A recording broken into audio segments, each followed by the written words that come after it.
Television damages your brain. That is something that I have been doing research on over the past few years, and I've found more and more evidence adding up to suggest that that is very accurate.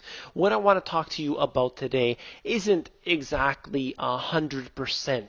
What I'm saying is just, hey, why don't you just look at the information and do what you want with it? I believe that television does have some positive things about it, and even YouTube itself. But people are watching too much television, and 99% of what is out there is garbage. So you get those tidbits here and there of actually useful information that you can take to brighten up your day.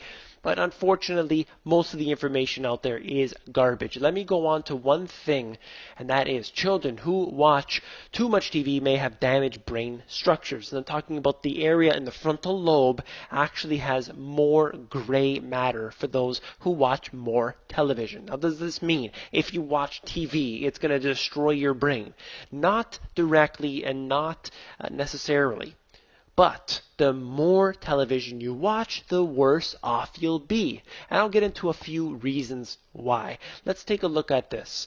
Scientists hint at a link between TV and Alzheimer's. So they're suggesting that there is this link between how much television you watch and the effects of Alzheimer's. And they find the more television, the more cases of, damaged brains, essentially. So it doesn't necessarily mean that if you watch 8 hours a day, your brain's going to be fried, but they are finding these links. And it is not just one scientist, it's not just one study. They're finding this over and over again. And they're saying, it causes dementia, loss of memory, all sorts of other things that could be linked in with, a lot of television watching. And your brain waves change when you watch TV, and they go into low alpha waves. Alpha waves are basically sleepwalking. When your brain is at a lower frequency, you are not really capable of everything. That's what TV watching does, and it causes a mind fog. If you look at somebody while they're watching television, you see their eyes are really glazed over, sometimes even having their mouths open.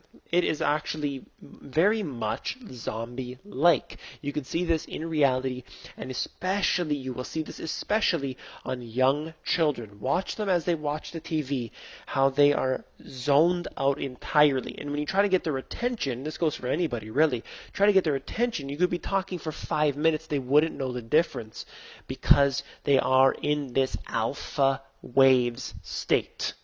Let me go on.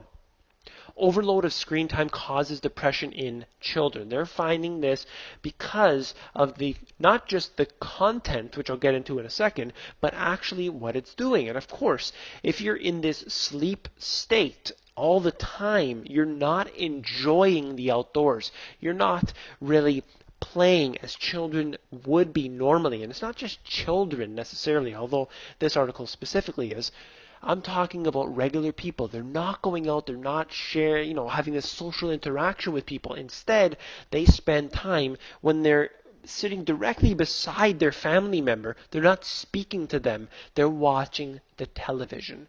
And, who do they have to look at? They have the Miley Cyruses and the Justin Biebers and all these sort of bad role models that they're watching on top of all the technology-wise of the television. They're going in there in this alpha state where they are more susceptible to the programming, which is done intentionally.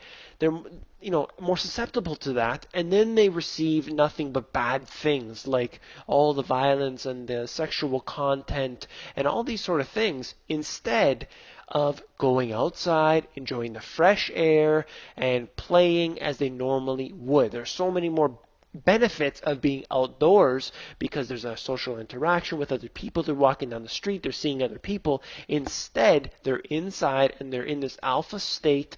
Basically, they should be just in bed because it's practically the same thing, and they won't get any of that subjective programming from the media. But anyway, All I'm saying here is that there is a definite link in between television and a destroyed brain. Is it conclusive? Is it 100%? Is it definite? No. But I'm seeing those links and I'm really noticing that in the real world, not just in the studying, not just in my research, but I'm really finding that. If you guys agree with me, I want to give you, ask you to give me a thumbs up on this and, give me your thoughts on this. This is a very serious issue because we need to really look into what's causing the problems of this world that we're having today. And this, I believe, is one of many of those problems.